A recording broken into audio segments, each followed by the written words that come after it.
Last week we looked at proofs for predicate logic. And this week what we're going to do is look at the semantics of predicate logic. That is, how do we know when something's true or false in predicate logic? Now this is quite a bit more complex than it was for propositional logic, where essentially we just had to work out whether or not a formula was true or false for any given valuation. For predicate logic, we need to look at a thing called models, which tells us how to interpret each of the predicates or relations we have in our predicate logic formulas.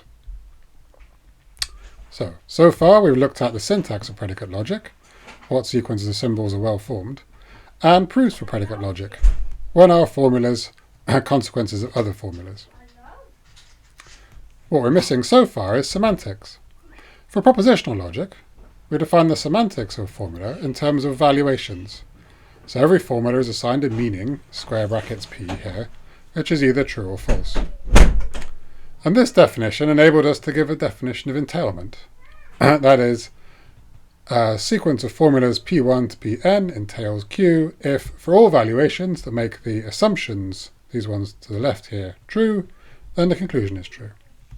And this defines consequence without using proofs. And then we used a proof system as a slightly easier way of checking whether or not some formula is a conclusion of some assumptions. To upgrade the semantics of predicate logic, we're going to have to do a bit more work. So what we're going to do is first fix a vocabulary. We could be a bit sloppy about this in propositional logic, because we could work out what the vocabulary was just by looking at the symbols in the formula. But for predicate logic, we have to fix the vocabulary, so that's the words we're going to use to build up our formulas. Then we will define the notion of a model. A model is an interpretation of this vocabulary. So it will say things like, the things that exist in the world are A, B, and C, and the meaning of this predicate is some selection of things in the world. And then, in the next video, I'll show you how to interpret a formula P within a model M. But this video is just about models. So as I said, the first thing we do is fix a vocabulary. So we fix the function symbols we use and their arities, like the number of arguments. So for instance, Socrates might be a function name with arity 0. Day after might be a function name with arity 1, so it takes one argument. And plus and minus will have arity 2, because plus and minus both take 2 arguments. And in general, we're going to write func, the name, func, slash, and then n for the function symbol func, wherever it has arity n. And all we're saying here is how many arguments this function symbol takes. Similarly, for predicates or relation symbols, we just have to write down their arities. So we might say that a predicate like human or mortal has arity 1, because it just takes one argument. Things like less than or equals, have arity 2. And we might have more complex ones like between, which has arity 3. So you might say that x is between y and z, so it takes 3 arguments. And again, we write the predicate symbol pred slash n to mean that the predicate symbol pred has arity n. Now, to keep things simple for this course, I'm going to assume that we don't have any function symbols in our vocabulary. This just means we'll just be interpreting the relation symbols.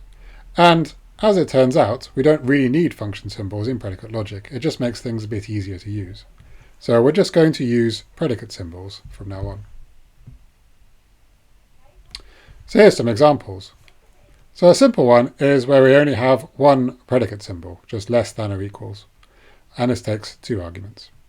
Another example is maybe we're talking about places, so we might have a 1 argument predicate, which is city, to say something is a city, and a 2 argument predicate within that says something is within something else. A slightly more complex one is maybe a forestry and bird watching vocabulary, where we have things can be trees, and they can be green, and they can be birds. These are all 1 argument predicates. And we could have a 2 argument predicate like sat in, which says that something sat in something else. The bird sat in the tree, for example. Now a model, for any fixed vocabulary, consists of 2 things.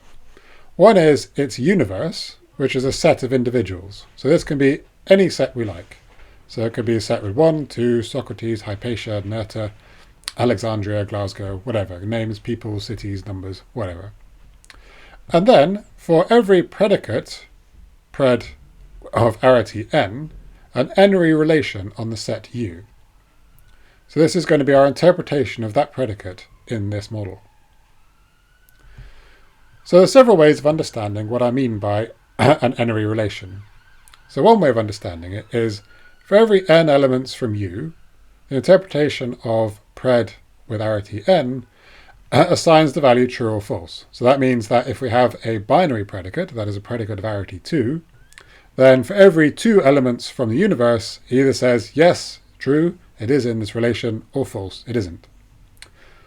Another way of thinking about it is a bit like databases, and we can think of a model as a potentially infinite database, where each of the predicates is a table of elements of the universe with n columns. So this is a database where the columns are all of the same type, U, and each of the tables consists of the elements within that relation.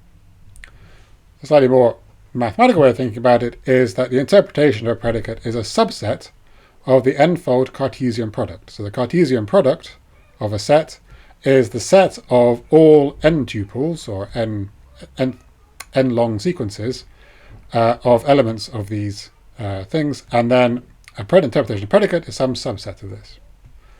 But let's see some examples. So the places vocabulary, if you remember, had 2 predicates, city, which had 1 argument, and within, which had 2. So here's an example model of the places vocabulary. So I might say the universe consists of Aberdeen, Edinburgh, Glasgow, Scotland, Birmingham, and England. And we might say the cities, well, this has to be, because city is of arity 1, this has to be a sequence, set, of tuples which only have 1 thing in them. So we say Aberdeen is a city, Edinburgh is a city, Glasgow is a city, and Birmingham is a city. And then the within predicates interpretation, or model, says that Aberdeen is within Scotland, Edinburgh is within Scotland, Glasgow is within Scotland, and Birmingham is within England. And notice that now each of these has 2 things in, because within had arity 2. Or we could write this out as tables, as you might see in a database. So again, we have the universe, which consists of all the things we can talk about. So you might say that's our type. And then the tables say, well, Aberdeen, Edinburgh, Glasgow, and Birmingham are cities, and Aberdeen is within Scotland, Edinburgh is within Scotland, Glasgow is within Scotland, and Birmingham is in England. And it's actually a very close connection between first-order logic and relational databases. Another interpretation we could have is just this odd one, which says there is only one thing in the universe, that's planet B, there are no cities, and planet B is within planet B. So there is no actual way at the moment of making sure anything makes sense. So we might say every city is within something, but we'd have to say that with some axiomatization of what it means to be a good model. At the moment, models just have to be something which have the right arity. So we just have to have everything that's in within has to have 2 things in, everything that's in city has to have 1 thing in. For the ordering vocabulary, remember we had the less than or equal symbol, then a potential model is the one you might think of for just positive whole numbers. So the universe consists of 0, 1, 2, 3, 4, and all the positive whole numbers. This is now an infinite set. And the interpretation of the less than, this binary predicate, is all pairs x and y such that x is less than or equal to y. So this means that we can have interpretations which have infinite interpretations of the predicate symbols. We could also have different numbers, so we can have the rational numbers. This is all positive and negative numbers, including the fractions. And again, the interpretation of less than or equal could be all pairs x and y, which are now rational numbers, such that x is less than y. Or we could interpret ordering with a small set. So again, so now we could have A, B, C are just the things in our universe, and the interpretation of less than or equal is just the set A is less than or equal to B, and A is less than or equal to C. So you notice this is not necessarily what we might think of as less than or equal. So in order to pin this down to what we really mean by less than or equal, we're going to need axioms. But before we can do that, we need to look at how to interpret formulas. Important points. Every model M must have a universe, which tells you what are the things that the model considers worth talking about. and a relation for each predicate symbol pred n. But remember that the universe, the domain, can be empty, or the predicate symbol's interpretations may be empty, so we don't necessarily have to have anything in our universe for it to be a valid model. And the model needn't match our intuition in any way about the symbols. So when we work out how to interpret formulas, we will assume formulas that will filter out the possible models. And these formulas that will filter out the possible models we'll call axiomatizations. It's helpful to bear in mind the relationship between models and valuations as we saw them for predicate logic. If all our predicate symbols were to have arity 0, then a model would just be a universe and then an assignment of true or false to each predicate symbol, pred with a /0 because they have arity 0. And now apart from the universe, this is exactly the same as a valuation in propositional logic. So we can see that just as predicate logic upgrades propositional logic by adding more features, the idea of a model upgrades the idea of a valuation. So in summary, we interpret predicate logic formulas in models M. And a model M consists of a universe U, the set of all things in this model, and a relation between elements of U for every predicate. And an extremely useful intuition is that models are like possibly infinite databases.